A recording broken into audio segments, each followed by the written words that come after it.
భూమి విలువ ఆకాశాన్ని అంటుతోంది. ఒకప్పుడు భూమిని మన తాత ముత్తాతలు ఎకరాల్లో కొనేవారు. తర్వాత తరం గజాల్లో కొనే పరిస్థితి వచ్చేసింది. ఇప్పుడు చదరపు అడుగుల్లో కొనాల్సిన పరిస్థితి వచ్చింది. రాబోయే రోజుల్లో అంగుళాలు సెంటీమీటర్లో కొనే పరిస్థితి వచ్చేలా ఉంది భూమి డిమాండ్ చూస్తుంటే. కాబట్టి భూమికి ఉన్న డిమాండ్ని క్యాష్ చేసుకోవాలని చెప్తుంటారు భూమి మీద ఇన్వెస్ట్మెంట్ అనుభవం ఉన్నవారు. మీరు గనక ఫ్యూచర్లో ల్యాండ్ రేట్ అమాంతం పెరిగిపోయే ల్యాండ్ మీద ఇన్వెస్ట్ చేయాలనుకుంటే కనుక మీకు ఈ ఏరియా చాలా బాగా ఉపయోగపడుతుంది. గచ్చిబౌలిలో ఇప్పుడు ఒక చదరపు గజం స్థలం కొనాలంటే 1,00,000 నుంచి 2,00,000 రేంజ్లో ఉంది. ఒకప్పుడు గచ్చిబౌలిలో ఈ రేట్లు లేవు, కానీ ఇవాళ ఈ రేట్లు ఉన్నాయంటే దానికి కారణం అక్కడ ఇన్ఫ్రాస్ట్రక్చర్ డెవలప్ అవటం, కంపెనీలు ఇండస్ట్రీలు రావటం, ఉద్యోగ అవకాశాలు కూడా పెరగటం. ఇప్పుడు గచ్చిబౌలి ఎలా అయితే ఉందో అలాంటి గచ్చిబౌలి ఇంకోటి రెడీ అవుతుంది. ఆ ఏరియా పేరే షాద్నగర్.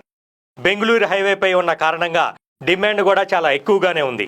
ఒకప్పుడు గ్రామ పంచాయతీగా ఉన్న షాద్నగర్ ఇప్పుడు మున్సిపాలిటీగా మారింది.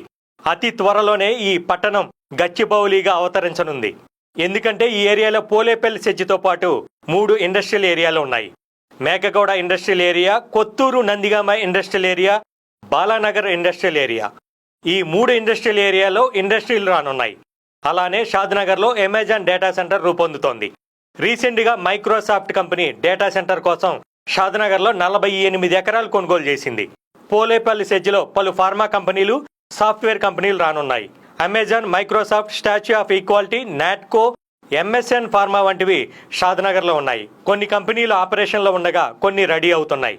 ఓవరాల్గా కంపెనీలు పూర్తి స్థాయిలో డెవలప్ అయితే దాదాపు 2.5 లక్షల మందికి ఉద్యోగ అవకాశాలు దొరకనున్నాయి. కాబట్టి ఫ్యూచర్లో ఇది గచ్చిబౌలి సిటీగా మారనుంది.